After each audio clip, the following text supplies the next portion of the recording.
Amis du Puzzle de la Vérité, bonjour et bienvenue dans ce nouveau rendez-vous.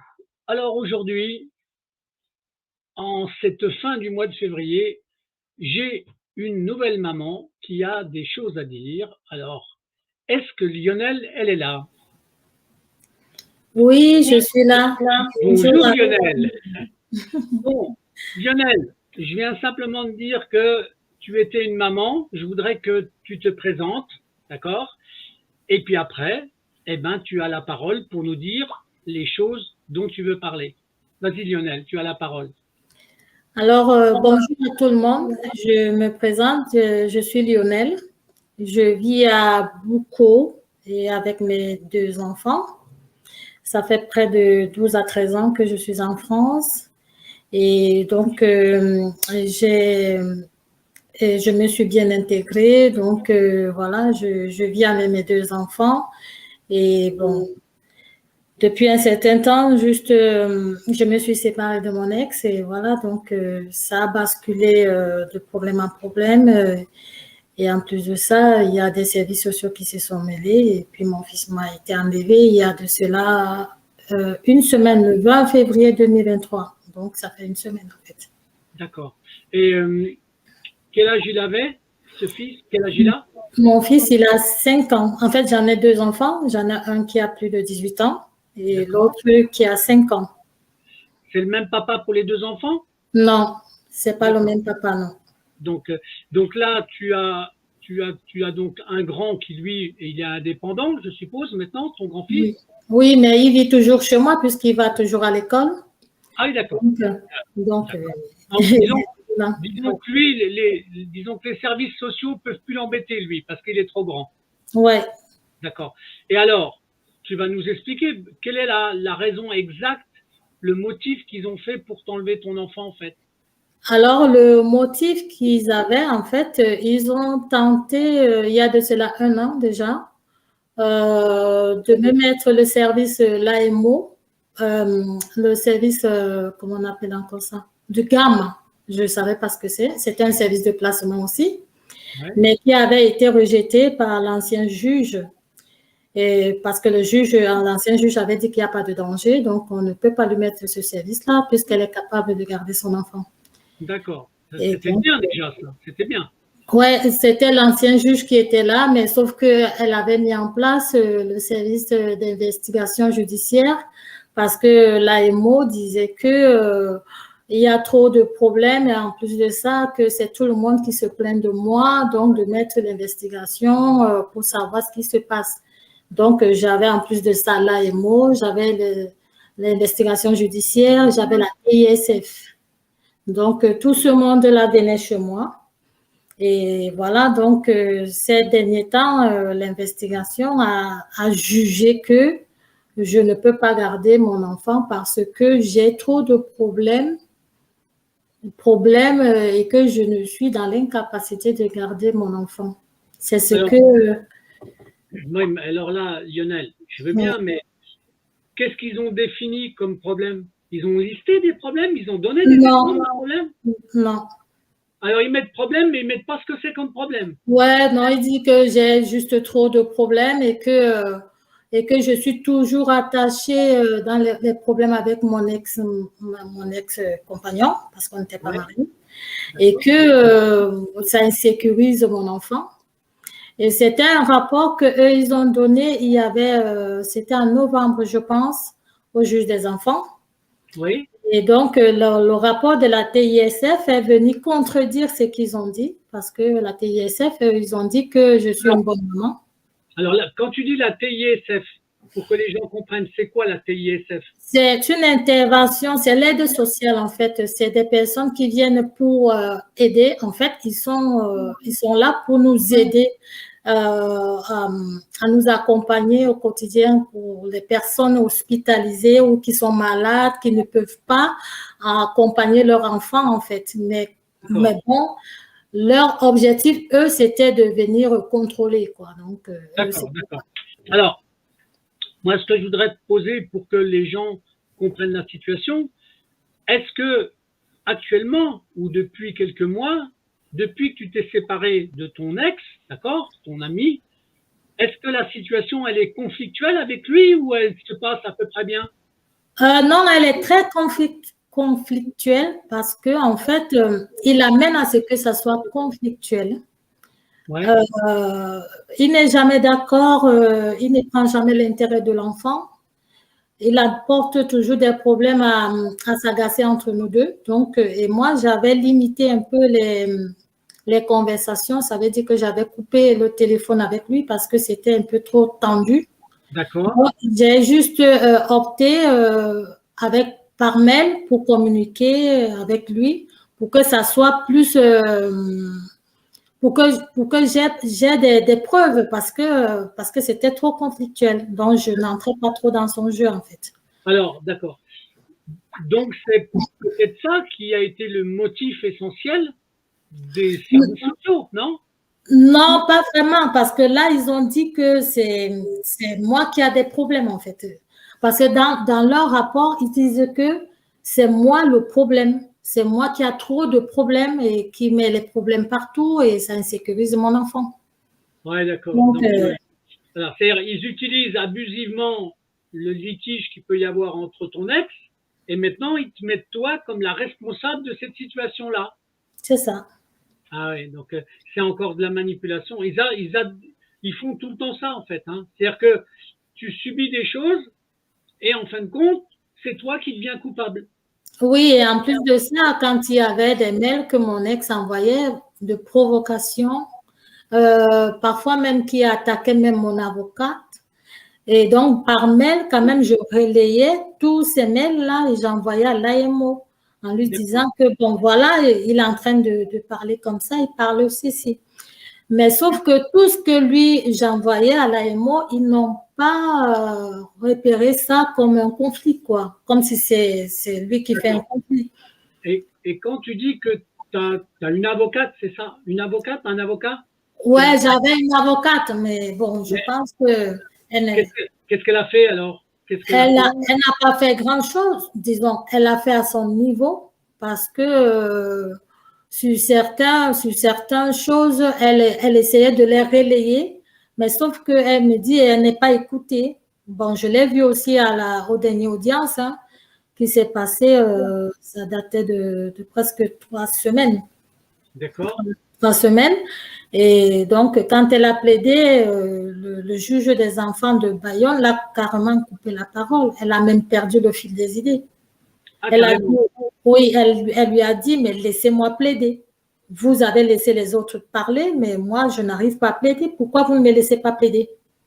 Il faut me laisser plaider. Et elle a perdu le fil, mais elle a quand même relayé que ce que j'ai démontré avec les papiers que je lui ai envoyés, qu'il n'y a pas à s'inquiéter parce que la TISF contredit du rapport de janvier que madame est une bonne mère. Donc, je ne vois pas pourquoi est-ce qu'on va placer un enfant lorsque la TISF qui est là pendant 2 heures par semaine avec elle pendant 6 mois.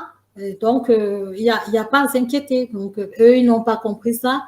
Ils se sont statués sur le rapport de l'AMO qui avait été transmis en novembre et donc je n'avais même pas été au courant en plus. Donc, d'accord. Alors l'AMO, la différence, c'est quoi l'AMO? Pour que les gens c'est la sauvegarde de l'enfance. D'accord. Donc c'est un autre service, d'accord, qui est en concurrence avec le premier. C'est ça? Non, c'est la sauvegarde de l'enfance. En fait, ce sont eux qui sont là pour la protection de l'enfance. Alors ils sont, oui, d'accord. Mais ils sont dans une protection abusive alors. Oui. En enlevant l'enfant à une maman, ouais, ils m'ont enlevé. Ils considèrent qu'ils protègent l'enfant, c'est ça? Ouais, et surtout que dès le départ, en fait, avant que l'AMO ne soit statué, parce que lorsque je me suis séparée, je reprends un peu au début pour que les gens comprennent un peu la situation que j'ai vécue. En fait, lorsque je me suis séparée, c'était en juillet 2020, il y avait le Covid parce qu'il y avait beaucoup de tensions à la maison et les enfants étaient violentés. Donc, j'ai fait appel à l'ACJPP qui s'occupe des femmes violentées et victimes des enfants aussi. Oui. Donc, elle a opté de me faire partie de la maison parce qu'il y avait trop de tension, accompagnée de la PMI. Donc, la PMI m'avait invité de partir de là et que c'est trop conflictuel et voilà, que vous ne pouvez pas rester là avec vos enfants, il faut que vous partez. Donc, j'ai appelé la juriste de la CJPD et je lui ai expliqué. Elle m'a dit que oui, je viendrai vous chercher pour vous accompagner et nous, on va vous loger un moment puisque vous vivez des violences avec vos enfants. Et donc, on va vous accompagner. Et donc, elles m'ont accompagnée et puis j'ai fait la demande de logement et j'ai eu mon logement et je me suis installée avec mes enfants. D'accord. C'était un peu moins tendu parce que j'ai retrouvé le calme et tout ça. Mais sauf que ça a continué, monsieur a continué la provocation. En attendant, donc, il y avait la PMI qui avait mis en place pour que monsieur puisse voir son enfant. Donc, on se retrouvait dans les parcs parce que j'ai demandé des endroits publics parce que j'avais très peur. On ne sait jamais. Oui, bien sûr, bien sûr. Et donc, avec mon fils, j'allais dans les endroits publics. En attendant, mon grand-fils aussi, il était encore mineur. Donc, quand il regardait, il voyait l'enfant, il faisait toujours des conflits et je les avertissais que c'est insupportable. Je ne peux plus supporter ça, en fait. Il insultait même devant tous les gens qui passaient. Et alors, votre grand-fils, est-ce qu'il était témoin de ça des fois? Il était témoin, oui. Ouais. Et donc là, pour l'instant, il a été enlevé, mais il est placé dans quoi? Dans un foyer? Il est placé chez son... Et après, il a été placé chez son papa. Il est chez son papa, là. C'est le papa qui a obtenu la garde, en fait. Oui. Ah oui. Donc là, et donc la motivation pour le placer chez le papa, c'est que vous êtes fautive. Oui, et en plus de ça, en fait, ce qui est étonnant dans cette affaire, c'est que quand j'avais quitté le logement et que j'avais été logée par la CJPB, et après j'ai trouvé mon logement à moi, donc mon fils, il y avait un jugement qui avait été statué, il avait un week-end sur 2, donc il voyait son enfant sans problème. D'accord. Mais sauf qu'après, son enfant avait eu des comportements qui m'ont interpellée. Ça a commencé le 1er mars 2021 parce que je ne peux pas oublier ce jour-là. Et donc, mon fils commençait à se cacher derrière les portes pour essayer de s'insérer des pailles de couleur bleue pour se mettre dans ses fesses. Bon, la première fois, j'ai juste dû râler en lui disant « ne fais pas ça, c'est pas bien » et tout ça. Après, je me suis dit « ça va passer » et tout ça. Je lui dis d'aller se coucher. Ce jour-là, il est parti. Le lendemain, je l'ai amené à l'école pensant que tout allait bien.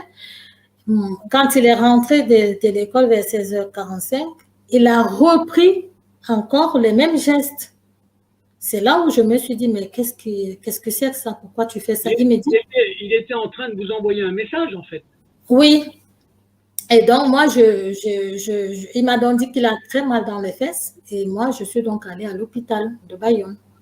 Oui. Donc, quand je suis arrivée à l'hôpital de Bayonne, l'infirmière qui m'a reçue, elle m'a posé des questions, qu'est-ce qui vous amène et tout ça. J'ai répondu que mon fils, il se cache derrière les portes et il essaie de s'insérer des objets avec quoi il joue dans les fesses. Après, elle m'a posé la question, est-ce que vous êtes séparés? J'ai dit oui, depuis 2020. En fait, j'ai dit la vérité, donc je n'ai pas menti. Et donc, elle me dit donc, bon, ok, on va essayer de diagnostiquer ce que vous avez, ce que votre fils a. Et donc, quand elle diagnostique l'enfant, elle va en courant. Elle va voir son chef, elle lui parle, après elle revient. Je lui demande, mais qu'est-ce qui ne va pas? Elle me dit, non, après. Après, elle repart encore, elle lui repose des questions à son chef, elle revient. Je lui dis, mais parlez-moi, qu'est-ce que vous avez vu en fait? Il me dit, madame, c'est grave, on vous garde. Je dis, qui? Oui. Ça, c'est à l'hôpital qu'on vous dit ça? Oui. Donc, ça veut dire qu'ils ont constaté quelque chose sur votre fils? Ce jour-là, il dit, on vous garde. Alors, je reste gardée, quoi. Donc, je suis restée là avec mon fils. Après, mon fils, il disait toujours qu'il avait des douleurs. On lui a administré une Doliprane. On lui a dit d'attendre et que le lendemain, il devait voir le médecin. D'accord. Donc, le lendemain, quand le médecin est venu, on lui a exposé le problème. Par contre, le médecin a pris plutôt attache avec la sauvegarde de l'enfance, la protection, parce que nous étions déjà avec eux pour demander qu'est-ce qui se passe, c'est quoi ce truc et tout ça. La sauvegarde a dû leur dire que non, je veux accuser le papa, c'est sûr qu'il n'y a rien. Moi, je ne savais même pas qu'il y avait un problème en fait. Bah oui. Après, c'est là où le docteur me dit, mais non, votre enfant, peut-être qu'il est constipé, machin truc, ça n'a pas loupé, bingo, il a fait caca, il n'était pas constipé. Après, elle me dit, ouais, mais c'est pas grave, c'est juste l'irritène fessier. OK. J'ai dit, OK. Après, il y a une assistante sociale qui est venue me poser des questions de l'hôpital. Ouf. Après, moi, j'ai répondu ce que je peux, quoi. C'était tout. Donc, je ne savais pas ce que c'était, en fait. Après, quand elle m'a demandé de rentrer, moi, je suis rentrée.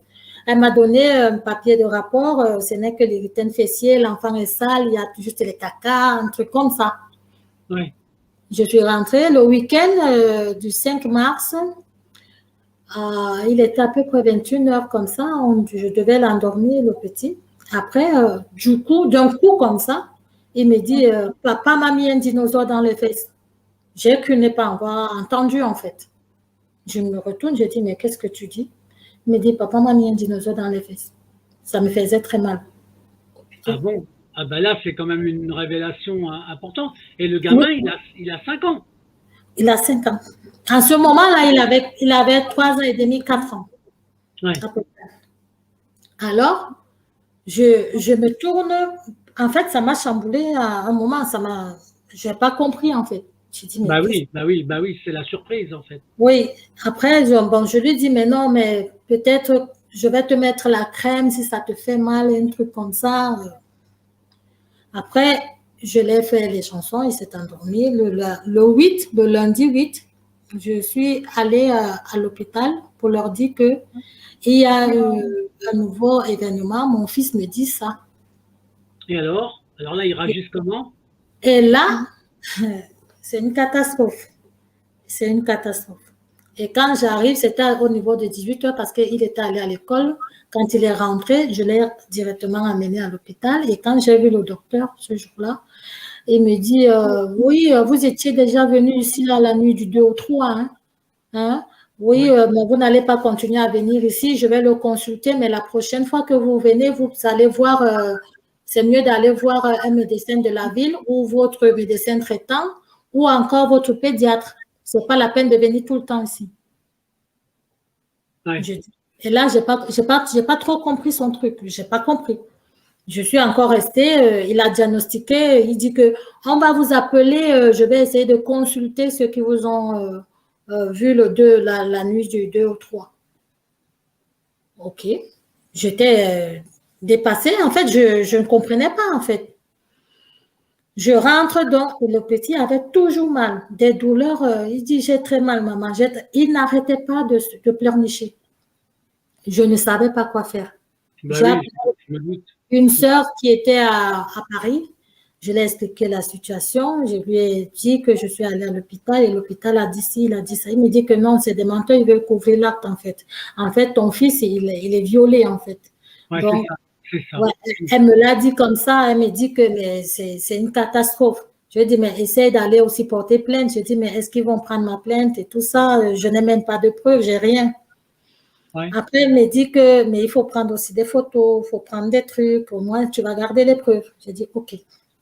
Alors, le 9, jeudi, je vais aller porter plainte, en fait. Oui. Et quand je suis arrivée au commissariat, le commissariat dit, ouais, mais vous étiez déjà allé à l'hôpital, il n'y a rien, on n'a rien trouvé, votre fils n'a rien, donc on ne peut pas l'interroger. Je suis dépassée, je rentre. Et je commence à chercher sur Internet et tout ça. Après, elle me dit, vous revenez, vous revenez. Quand je reviens, elle interroge mon fils. Mon fils lui dit, à la police, mon fils lui dit, est-ce que, elle a posé la question, est-ce qu'on te fait du mal? Il a dit oui. Où? Chez papa, dans le bain, dans l'eau. D'accord. Et Ben, ça, ben, ça a été entendu par la police, ça. oui, dans la police, elle a interrogé ça. Et Et Lionel, est-ce que ça fait partie d'un PV de la police? Est-ce qu'ils l'ont enregistré sur un PV? non, je ne suis pas sûre, non. Non, pas enregistré, je ne pense pas. Parce qu'elle m'a dit ce jour-là que il faut aller, vous revenez plus tard pour déposer la plainte. OK? C'est Moi, complètement. j'étais toute seule, en fait, toute seule. Je ne sais pas quoi faire. Tout ce qui m'importait, c'était la douleur de mon fils, en fait. Ah, bien sûr, non, mais je comprends. Après, je rentre. La seule chose que je lui donnais, c'était des Doliprane, des Doliprane, des Doliprane. Je ne faisais que lui donner bombarder de Doliprane. Alors, Ouais, j'ai essayé d'appeler mon médecin traitant pour voir ouais, si je peux avoir un créneau pour qu'il puisse le consulter. Il n'y avait pas de créneau parce que c'était le moment qu'il y avait le Covid. ouais. J'ai essayé de contacter la pédiatre. Elle m'a donné rendez-vous. C'était à la fin du mois. C'était trop long. J'ai Ben oui. regardé sur Docteur Libre pour voir si je peux avoir un rendez-vous urgemment pour que je puisse faire consulter mon fils. Et donc, ça n'a pas loupé. J'ai trouvé un rendez-vous le 10, c'était un mercredi, c'était vers 17 heures. Hmm. Dès que je me suis présentée là-bas, cette pédiatre-là, qui était en ville, dès qu'elle me dit de déshabiller l'enfant, elle a commencé à dire, hein, qui a fait ça à cet enfant? Qui a fait ça à cet enfant? Je dis, comment, qui? Après, tellement elle a répété que ça m'a fait bizarre. Je suis allée prendre un téléphone pour enregistrer le reste, en fait. J'ai dit qu'est-ce qu'elle me raconte, en fait. Elle me dit, après, elle me dit que, ouf, c'est très, très, très irrité, hein. Il y a trop, c'est une grosse fissure en plus. Ouais. OK. Donc, quand elle finit de le consulter, quand elle a découvert qu'il y a une fissure anale et une inflammation pénéanale, je lui ai demandé de me donner un certificat. Donc, elle le note sur un certificat. Elle a noté sur le certificat qu'elle a vu que l'enfant avait une fissure anale et une inflammation. Et bon, j'ai continué à enregistrer là où elle disait que si c'était vraiment une constipation, les constipations, c'est comme ça pour les grandes personnes, mais ça, c'est pas du tout ça. Elle a dit sur audio. Je suis restée tranquille. Elle m'a posé la question, est-ce que le petit va chez son papa? J'ai dit oui. Est-ce que son papa a des grands-enfants? Je dis non. Je ne pense pas. Est-ce qu'il a une femme, des enfants? J'ai dit, je ne sais pas. Je ne suis pas au courant, donc je ne sais pas. Alors, je suis rentrée à la maison. Elle m'a prescrit le sulfacate pour que les douleurs s'apaisent et pour qu'il y ait des... Peut-être, je connais pas, mais peut-être, oui, peut-être. Ouais. Donc, et pour qu'il y ait pour que ça se cicatrise vite. Donc, et là, moi, je suis rentrée, j'ai essayé de le mettre ça. Le lendemain, je l'ai amené à l'école. J'ai demandé à la directrice, qui est la maîtresse de l'école maternelle, de changer son alimentation parce qu'il a le côté anal fissuré et que pour que la blessure guérisse vite, il faudrait qu'il soit bien alimenté. D'accord. Et là, ça a basculé aussi. Un truc de dingue. Elle me dit non, je ne peux pas lui changer l'alimentation comme ça. Il faut un papier d'un médecin qui prouve qu'il a un problème. Je dis, mais pourquoi vous me dites ça? Il me dit non, non, non, je ne peux pas changer comme ça. On ne change pas l'alimentation d'un enfant comme ça. Il me dit, soit vous avez un document qui atteste qu'il a des problèmes, pourquoi on le change? Je dis, bon, ok. Je vais vous envoyer donc un document par mail, voilà, pour que vous puissiez changer l'alimentation, pour que mon fils, sa cicatrisation se fasse rapidement. Après, quand je lui ai envoyé le document, la directrice a pris son téléphone, elle a appelé le docteur pour lui demander c'est quoi ce certificat. Oh putain, c'est pénible, hein, c'est pénible.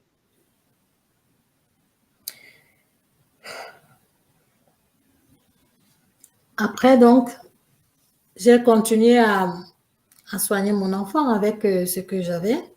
Je me suis présentée à la police. J'ai dit, je vais porter plainte parce que mon fils, quand même, a une fissure anale. Et depuis, il parlait que on lui met les dinosaures dans les fesses et je vais porter plainte. Oui. Pour porter plainte, c'était de la bagarre, en fait.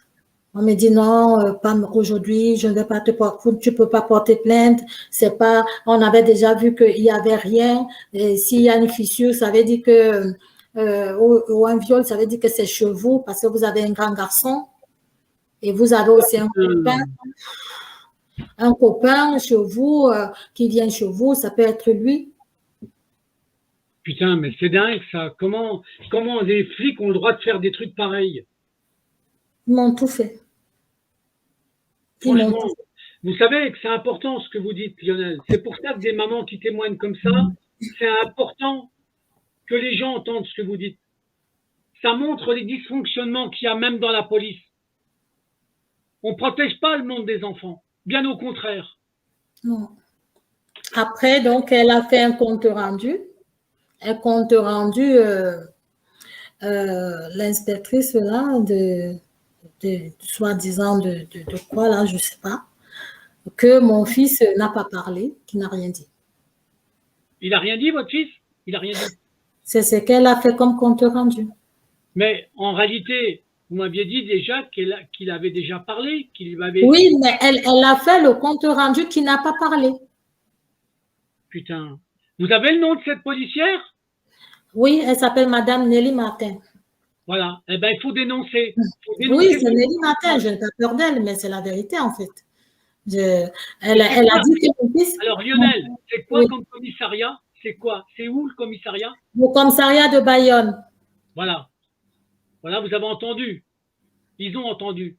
Le commissariat de Bayonne avec le nom et le prénom de cette policière. C'est Madame Nelly Martin.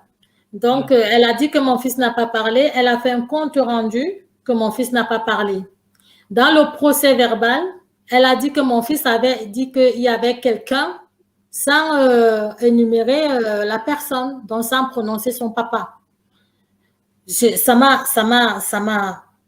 coupé le souffle de voir alors que votre fils, il avait bien dit que c'était le papa. Il a dit que c'est chez le papa que ça s'est passé. Il a dit qu'il y a quelqu'un qui m'a fait ça dans le bain, dans l'eau chez papa. D'accord. C'est ce qu'il a dit. Et ce jour-là, elle n'a rien écrit, elle n'a rien dit. Elle dit que mon fils n'a pas parlé. Ça m'a dégoûté. Bon, ça m'a dégoûté. Donc ça, si vous préférez, c'est important. Est-ce que la première fois où votre fils l'avait dit, quand vous l'aviez rencontré la première fois, ça n'avait pas été enregistré non plus? Ça... Non. D'accord. Donc voilà comment on cache les preuves, voilà comment on enterre des dossiers, et voilà comment après c'est vous qui vous retrouvez responsable de tout ce qui arrive. Vous voyez? Donc, mais c'est bien. Moi, je suis là pour dénoncer ces choses-là, parce que des mensonges, j'en connais beaucoup dans les pratiques, d'accord? Mais là, ce qui est le pire, c'est que c'est ce qu'on appelle un mensonge par omission. On fait exprès de ne pas le marquer. Ouais, elle n'a pas marqué. Elle a refusé. Elle a fait le compte rendu parce que je l'ai lu chez mon avocat que mon fils n'avait pas parlé. J'étais en colère. Je dis, mais ce n'est pas possible. Ce n'est pas possible qu'elle puisse mentir comme ça. Et Lionel, est-ce que vous lui aviez donné le certificat médical en même temps? Oui, j'avais apporté le certificat médical, mais elle ne voulait pas. Elle ne voulait pas. Elle dit que c'est chez vous que ça s'est passé. Auparavant, elle disait que c'est chez vous que ça s'est passé. Vous avez un grand garçon, ça peut être son frère, ça peut être votre copain. Alors que c'est pas ce que disait l'enfant. C'est incroyable. Hein. Ben voilà, ça s'appelle de la manipulation, Lionel. C'est une manière de ne pas ouvrir une procédure. Je trouve ça triste, hein, Lionel. Je trouve ça très triste, en fait. Après, j'ai insisté quand même à porter plainte parce qu'il y avait le certificat. Elle ne voulait pas prendre ma plainte. Et donc, j'ai été obligée de faire intervenir une sœur qui est à Paris, où son copain est gendarme. Et c'est ce copain gendarme-là qui avait dû contacter un préfet de Paris, un truc comme ça, pour que je puisse être entendue, oui. Et il m'a envoyé voir le capitaine, un certain capitaine, comment il s'appelle encore, capitaine là, je ne sais plus, mais c'était un certain capitaine que je devais rencontrer. Mais où? Dans votre oui. département? Dans votre département? Oui, oui, toujours dans la même police que je devais aller rencontrer pour que je puisse déposer même la plainte, elle ne voulait pas que je dépose plainte, cette dame. Il fallait que je passe par des personnes que je ne connais pas, qui me mandatent d'aller voir une certaine personne pour prendre une plainte. Passer par-dessus, il faut passer par-dessus ceux qui vous interdisent, en fait. Oui. Heureusement que vous aviez une sœur qui avait un contact avec un gendarme, alors. Heureusement. Ouais. Est-ce que ça vous a rendu service? Est-ce que vous avez pu déposer plainte? J'ai pu déposer plainte, mais avec beaucoup, beaucoup de peine, parce que ce jour-là que je suis allée déposer plainte, elle n'a même pas voulu prendre ma plainte. Jusque-là, j'ai bataillé, même la personne qui a intervenu, elle a dit que mais il faut que vous preniez sa plainte. Après, ils ont tellement fait trop d'amalgame, je suis restée là jusqu'à 19h30, 20h. La plainte n'avait pas été prise. Elles m'ont dit, faut rentrer, vous revenez demain. C'est Nelly Martin et sa consoeur qui s'occupe de ce genre de dossier, dont vous revenez pour que vous déposez plainte. Et quand je pars, donc, je pars, elle reste dire là-bas que je suis partie, j'ai pas voulu déposer plainte. Par contre, ça, j'avais fait un enregistrement hein, quand je suis partie ce jour-là. Hein, et j'ai des preuves de ça, de ce que je suis en train de faire. C'est important. Si vous voulez, vous avez un enregistrement audio? Oui. Si vous voulez, pour pas qu'on vous emmerde, je peux les mettre au bout de la vidéo si vous me les envoyez par email. D'accord. Comme ça, ils ont la preuve. Parce qu'ils ne pourront pas vous embêter. Si en plus vous pouvez prouver par ce genre de choses, je veux bien le mettre au bout. D'accord? Hein, je mets une image, je mets le son, d'accord? Et voilà, c'est au bout. Les gens, ils ont ce que vous avez dit et en plus une preuve qui prouve que ce que vous avez fait et ce que vous avez dit était vrai. Ouais. Okay? Et donc, je suis revenue le lendemain pour déposer plainte avec beaucoup de peine. Après, elles ont pris ma plainte, mais légèrement, quoi, vite fait, quoi.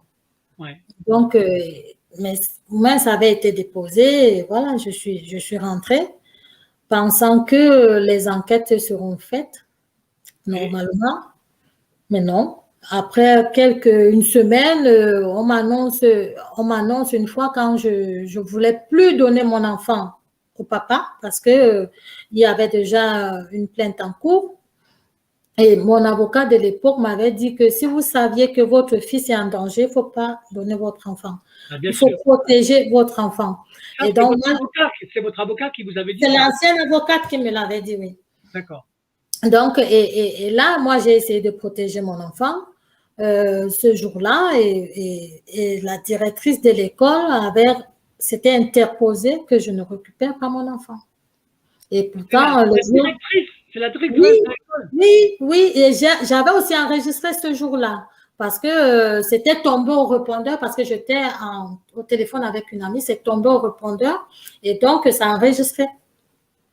Et donc, elle me disait de ne pas récupérer mon enfant parce que je devais l'amener ce jour-là voir l'urologue. Elle m'a dit que, ouais, tu ne peux pas récupérer ton enfant, ce n'est pas ton jour pour récupérer ton enfant.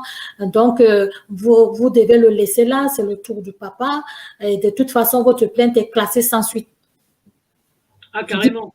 Oui, elle me l'a dit comme ça. J'ai dit, mais comment elle le savait? Qui lui a dit? Soit le papa était au courant parce qu'il était de connivence avec la police, hein, soit c'est la police elle-même qui lui a dit. Parce que moi, je n'avais aucun papier, aucune information que c'était classé en une semaine. Je ne savais pas. Et j'ai reçu le papier, c'était le 6 mai. Le 6 au 7 mai 2021. Donc et pourtant, l'acte s'était passé en mars. Presque 2 mois après. Ouais. C'était parce que 2 mois que j'ai reçu le papier, mais elle était au courant en une semaine que c'était classé. J'ai dit, mais quand est-ce que les enquêtes ont été faites? Donc là, on a la démonstration de gens qui cautionnent des actes pervers Voyez, donc que ça passe par une directrice d'école, que ça passe par une policière dans un commissariat, d'accord? On voit que la parole de l'enfant n'a aucune importance, Non, d'accord? non, ça compte pas. Voilà, donc, et voilà les conséquences. Voilà le drame d'une vie, Ouais. d'une maman et d'un enfant. Parce que pour l'instant, maintenant, donc là, on est en 2023, vous en êtes où dans le comment dirais-je, le placement de l'enfant? Il est toujours chez son père? Ouais, il a été placé, c'est le 20 février là, 2023 qu'ils l'ont placé, ils l'ont statué le placement chez son papa. Donc, ce qui avait comme motif, en fait, il n'y a pas de danger chez moi, il n'y a rien. En fait, ils n'ont rien trouvé. Et en plus de ça, la TISF, qui est l'intervention à domicile, a dit que madame est une bonne mère. En plus de ça, elle reçoit d'autres enfants à la maison et elle a son grand-fils avec ses copains qui aiment leur petit frère. Donc, eux, ils ont trouvé que je suis une bonne mère, en fait. Mais ça contredit tout ce que la sauvegarde de la protection de l'enfant dit. Donc, ça fait ces deux rapports. Et la sauvegarde de l'enfant, c'était quoi? Une personne, deux personnes? Vous avez un nom, vous avez un prénom? Madame Ariol, c'est elle qui venait là. C'est Madame Ariol. Madame Ariol? Bah oui, Madame Ariol de la sauvegarde, oui. D'accord. Elle a un prénom? Non, je connais juste que c'est Madame Ariol. Elle est la seule. Hein. Alors, j'essaye de faire donner les noms. Pourquoi? Parce que c'est important. Il faut les mettre en cause. Et elle aussi, je lui avais envoyé pas mal de paquets de mails hein, de comment mon enfant était. Hein. Elle est au courant de tout, elle. Et elle-même, je lui avais demandé à cette dame-là, mais interrogez mon fils, parle-lui. Elle m'a dit que je ne peux pas l'interroger, c'est pas à moi de protéger l'enfant, c'est à la police. Elle me l'avait dit. Alors donc, elle dit que c'est à la police de protéger l'enfant et la police, elle protège personne. Personne. Voilà, donc comme ça, la boucle, elle est bouclée. On a compris pourquoi ça dysfonctionne.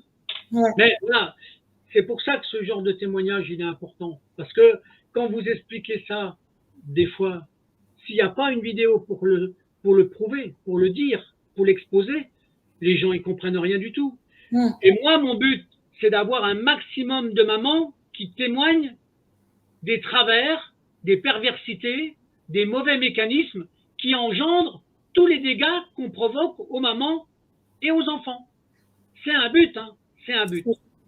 C'est ça. Et en attendant, mon fils, il avait son canal, il est très, très, très, très ouvert.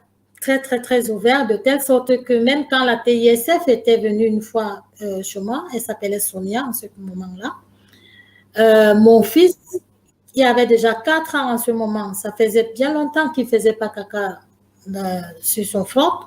Et ce jour-là, le caca, il est sorti tout seul. Après, c'est elle en plus qui m'appelle pour me dire, ouais, il a fait caca sur lui. Je lui dis, mais pourquoi tu fais caca? Qu'est-ce qui t'arrive? Il me dit, maman, ça sort tout seul. Et je suis étonnée qu'elle, en faisant le rapport, elle ne l'a pas énuméré. Elle n'a pas dit que mon fils, elle a fait caca sur lui. Et quand elle était revenue une autre fois, j'ai quand même fait un enregistrement. Je lui ai demandé que mon fils t'a dit que le caca était sorti tout seul. Pourquoi tu ne l'as pas mis dans le rapport? Elle m'a dit que oui, mais il y a parfois les enfants, ils font caca comme ça et tout ça. Et moi, j'ai fait l'enregistrement, quoi. J'ai dit qu'à un moment, c'est bon. Il y a des choses qui se passent, on ne le fait, on ne dit rien, on ferme sa gueule, on laisse l'enfant souffrir. C'est-à-dire qu'ils ne font pas de lien de cause à effet. Non. Moi, j'appelle ça de l'incompétence. C'est de l'incompétence. Ils ne sont pas au courant des travers et des conséquences que peuvent subir un enfant sur son propre corps. Voilà. Eh bien, grâce à vous, malheureusement, grâce à ce témoignage-là, peut-être que cette responsable-là qui avait pas fait le rapport, la prochaine fois, elle comprendra qu'il faudra l'écrire dans un rapport. D'accord? Là, ils sont un peu imbus d'eux-mêmes. Hein. Et en plus de ça, ils mettent la faute à moi. Depuis le départ, ils ont commencé à dire que ça peut être mon fils ou encore un copain qui vient chez moi. Ouais, non, mais ça, Ouais, maintenant, ce n'est plus ça. Maintenant, ils écrivent que non, l'enfant est constipé parce qu'ils ont constaté en octobre que l'enfant avait le ventre ballonné, il rentrait le ventre ballonné, parfois il faisait caca, parfois il faisait pas caca. Après, ils disaient que ça peut être la constipation, que je dois voir. Bon, alors après, Lionel, c'est pas compliqué. Après, ils vont essayer d'inventer ou de trouver tous les prétextes qui peuvent couvrir les bêtises qu'ils ont faites ou les non-déclarations qu'ils ont faites, qu'ils n'ont pas faites, d'accord? C'est une manière de couvrir leur responsabilité. La responsabilité, c'est quelque chose qui est important. Donc, s'ils ne trouvent pas le prétexte, voire même des mensonges, parce que des fois, ils sont obligés de mentir pour pouvoir couvrir leurs propres bêtises, leurs erreurs. Voilà. Et c'est comme ça que les conséquences sont graves derrière. Parce que je ne dis pas que à chaque fois c'était intentionnel ce qu'ils font. Mais leur bêtise, elle est tellement énorme qu'ils se rendent compte qu'après des conséquences que ça peut avoir. Et c'est ça qui est grave. C'est ça qui est grave. Donc s'il n'y a pas des vidéos pour prouver que leur propre bêtise, elle a des conséquences, ben ils s'aperçoivent même pas de leur bêtise. Oui. En plus de ça, même je me suis présentée plusieurs fois. J'ai contacté ma pédiatre pour lui dire qu'il y a tel ou tel problème avec le petit et tout ça. J'ai envoyé des mails. Elle m'a dit d'aller voir l'unité de victimologie. Ouais. Et je suis allée voir l'unité de victimologie. L'unité de victimologie a interrogé l'enfant. Ça, je l'avais enregistré. Ça, ils ne le savent pas. Et ils ont pris l'enfant, aller dans la salle et commencé à lui interroger. L'enfant disait qu'il ne veut pas se faire consulter. Pourquoi? C'est parce qu'on lui fait du mal. Il le disait. Il a répété à plusieurs reprises. Il a refusé ce jour-là de se faire consulter à plusieurs fois. Vous savez comment est-ce qu'ils l'ont consulté? Dans les toilettes. Elle a consulté mon enfant étant debout, comme ça. L'enfant avait le cul assis comme ça. Elle l'a consulté étant comme ça. Elle me dit, il n'y a rien. J'ai dit, mais non, mais attends, il n'y a rien, quoi. J'ai dit, mais sa consultation était bidon, en fait. Et quand moi, j'ai vu ça, j'ai compris de suite qu'en fait, ils savent quelque chose, mais ils le cachent. Ils le cachent. Ce n'est pas possible de consulter un enfant comme ça. Ouais. Un enfant qui est accroupi, toi, tu es debout, tu le consultes comment? Non, mais c'est ça. Bon, voilà, c'est... En plus de ça, je rentre, elle me dit, non, il n'y a rien, il n'y a rien. Je repars une autre fois, je lui dis que mais l'enfant continue à se plaindre. Il faut faire quelque chose. Elle se plaint en me disant que c'est plusieurs fois, tu viens ici à l'unité de victimologie, elle écrit au procureur que depuis que madame fait consulter son enfant, on n'a rien trouvé. Elle a fait un signalement pour ça. D'accord. Et comme ça, on vous dit que vous êtes abusive, voilà, et après, c'est vous qui devenez coupable. Oui, et là, il retourne la situation en disant que c'est moi qui fais les allégations. D'accord. Ben non, mais je comprends. Je comprends très bien le mécanisme. Hein. Donc, en tout cas, c'est d'une tristesse absolue, en fait, Lionel. Oui, et en attendant, elle a envoyé ça au procureur. Et moi, donc, mon avocat m'a dit, ma nouvelle avocate, elle m'avait dit, ne partez plus, même si votre fils a mal, ne partez plus. J'ai dit, mais c'est pas possible. Je lui dis, c'est pas croyable. Comment mon fils continue à avoir mal? C'est l'unité de victimologie, elle a pour ça. Mais vous me dites de ne plus y aller, en fait, et l'enfant continue à se plaindre. Il avait un truc dilaté comme ça, gros comme ça, que quand tu vois, tu mets toute ta main dedans. Je regardais mon enfant comme si je le voyais, je voyais, j'étais dépassée, j'étais dépitée. Ben je ne savais pas comment faire, je ne savais même plus où commencer. J'étais comme ça, je dis, tout me tombe dessus. Non, mais je comprends très bien. Et tous étaient contre moi, tous sont contre moi. Je fais les allégations. Je ne donne pas l'enfant, non représentation d'enfant. Je suis condamnée. C'est-à-dire, ils m'ont tout fait. Ils m'ont tout fait. Bah oui. Non, mais même le jour que j'avais la garde, la directrice a intervenu. Même quand j'allais chercher l'enfant, elle a toujours intervenu que je ne prenne pas l'enfant. Elle a pris l'enfant donné à son père. Pourtant, ce jour-là, c'était mon jour de garde. Et finalement, elle est allée porter plainte que je l'ai violentée. Ouais. Bon, c'est un témoignage qui est important, Lionel, très important. Voilà, donc. Je ne sais pas comment m'en sortir dans cette situation, je ne sais pas. Alors, est-ce que vous êtes en relation avec des associations de défense des enfants ou pas sur votre région? Hein? Non. Il va falloir trouver des alliances à ce niveau-là. Faut pas que vous restiez toute seule, d'accord? Moi, j'essaye justement de trouver des liens dans les départements, de trouver comment dirais-je, des collectifs qui défendent le monde de l'enfance. Et les témoignages tels que le vôtre a pour moi de l'importance par rapport à ce qui peut être révélé et qui donne envie aux autres mamans de dénoncer les mécanismes qu'ils subissent. D'accord? Donc, écoutez, Lionel, ce que je souhaite, c'est que vous m'envoyiez 1 ou 2 enregistrements qui vous paraissent importants en audio, que moi je puisse les mettre au bout de cette séance de vérité. D'accord? Parce que pour l'instant, vous êtes dans l'attente, parce que là, on a fait le tour du problème. Les gens, ils ont compris tout ce qui vous arrive. Ce qu'il faudrait maintenant, je vous dis, c'est de vous trouver des gens qui vous appuient, qui vous aident, une forme d'association qui vous soutiennent dans le département. Je pense qu'il doit y en avoir. Hein. Je vais avoir des contacts d'autres personnes dans votre région ou à proximité, dans le 40 ou dans les départements qui sont proches. Mais on va rester en contact. On va rester, j'essaierai de vous trouver, moi, les bonnes personnes à qui il faut répondre. Je verrai avec le réseau avec qui je travaille, qui a une grosse structure, s'ils ont des bons contacts sur votre département. Et je vous mettrai à ce moment-là les personnes avec qui vous devriez échanger de telle manière que vous vous sentiez pas toute seule. On est d'accord, Lionel? On est d'accord. Est-ce que vous sentez que ce que vous venez de dire a une importance énorme? Oui, parce qu'il faut parler, il faut pas fermer sa bouche. Et surtout que les enfants, c'est des êtres qui n'ont rien demandé, en fait. Ils n'ont que demandé à être écoutés, à être éduqués, dorlotés, voilà, à avoir de l'affection. Je ne comprends pas. La France, un pays de droit, comme on dit, droit de l'homme, qui laisse enfoncer les enfants comme ça, et sachant que demain, un pays sans enfants est un pays mort, quoi. Je ne comprends pas. Alors, je vais faire on va dire un petit complément dans ce que vous dites.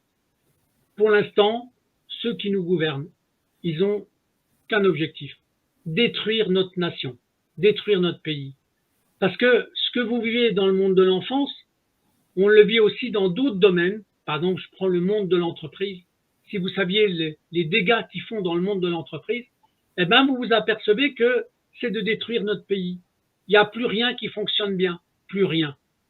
Et donc, le facteur enfant, pour moi, je considère que l'enfant, c'est pour moi, regardez bien ce que je vais mettre juste en dessous, il y a Lionel, une maman qui a des choses à dire, d'accord? Regardez bien ce que je mets. Oui, l'enfant, tu es l'avenir du monde, oui, c'est vrai. D'accord? Eh bien, c'est mon combat. Parce qu'il n'y a que en fédérant les mamans et en montrant que c'est l'enfant qui a une importance, qui est l'avenir du monde, qu'on va pouvoir réveiller des consciences. Et croyez-moi, le genre de témoignage que vous avez fait là aujourd'hui, c'est pour moi quelque chose de très important. C'est révélateur des dysfonctionnements à tous les niveaux.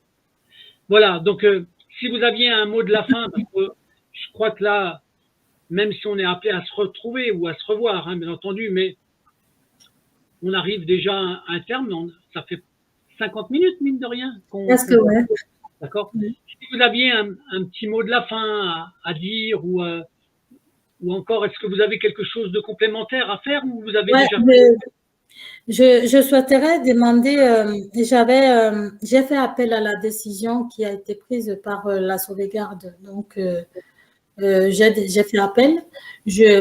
J'aimerais parce que je n'ai pas trop de conseils, en fait, j'agis toute seule. Oui. Donc, c'est pas facile pour moi. Et donc, puisque les rapports d'investigation qui ont été donnés, je voudrais demander la contre-expertise. Est-ce que je ne sais pas comment est-ce que ça se passe parce que je ne m'y connais pas beaucoup. D'accord, d'accord. Bon, en tout cas, ce qui va être précieux, et il faudra l'utiliser parce que ce que vous venez de faire comme enregistrement, il y aura un lien que vous pourrez partager et que si jamais on vous demande d'expliquer certaines choses, si vous avez envie de l'envoyer à un juriste ou à quelqu'un que vous connaissez, surtout, il ne faudra pas hésiter. C'est un outil de support, hein. C'est un outil de support. Mais entre-temps, moi, j'essaierai de vous trouver peut-être des gens qui sont capables à répondre à ce genre de questions. Parce que malheureusement, il y a encore quelques avocats qui travaillent correctement, mais il y en a de moins en moins. Parce que derrière, vous vous apercevez, et ça, je vous le dis, hein, donc, que vous avez certains avocats que l'on oblige à pas défendre les mamans. C'est ça. Je pense que la mienne a été obligée quelque part parce qu'elle a voulu faire des choses, mais après, elle s'est arrêtée. Donc, elle m'a laissée toute seule. Alors, ça veut dire qu'il y a ce qu'on appelle des sphères supérieures. D'accord? Et là, on frise des fois, on va dire, entre guillemets, le satanisme qui est au-dessus. D'accord? Avec des gens qui sont puissants et qui imposent à des avocats de ne pas défendre certains dossiers. Et moi, je connais même des juges qu'on a cassés parce qu'ils voulaient ouvrir des dossiers. Hein, donc, c'est pas nouveau, mais il y a qu'en faisant l'alliance entre les gens, entre les victimes, entre les mamans, voire même aussi des papas, parce qu'il y a aussi des papas qui sont victimes de l'enlèvement. Hein. Là, je vais bientôt faire une émission avec le papa et une maman, les deux. C'est le couple à qui on a enlevé l'enfant. Hein, vous voyez, donc ils ont essayé de faire divorcer le couple, ils n'ont pas réussi. Vous voyez, donc comme quoi des fois la manigance. Mais c'est tous ces témoignages-là qui sont complémentaires et qui sont nécessaires pour que les gens puissent ouvrir les yeux. Et pour ça, Lionel, je vous remercie beaucoup. C'est très important. Je vais envoyer le générique de fin en vous remerciant beaucoup. Et je vous laisse. C'est moi qui vous remercie d'ailleurs déjà de me faire passer dans votre émission afin que je puisse quand même m'exprimer parce que c'est pas facile de trouver un média qui accepte cela. Donc, alors, moi, j'ai cette petite fonction-là et de créer ce qu'on appelle des alliances avec des mamans victimes. D'accord? Pour montrer qu'il y a beaucoup de victimes. Mais il ne faut pas que les mamans restent toutes seules dans leur coin. Il faut qu'elles montrent, d'accord? Il y a celles qui ont envie de parler, il y a celles qui n'osent pas parler, d'accord? Mais plus il y a de mamans qui vont parler, plus il y en a qui auront envie de parler. Voilà. Donc, en attendant, je vais envoyer le générique de fin en vous remerciant encore une fois. Merci. Mais je réintroduirai les petits sons que vous allez m'envoyer, d'accord? Au bout de la vidéo. Vous êtes d'accord, Lionel? Ok. Oui, d'accord. Donc, j'envoie le générique de fin. Je vous dis merci pour cet entretien. Et surtout, on reste en contact. D'accord, Lionel? Ok. Au revoir. Au revoir. Merci, Lionel.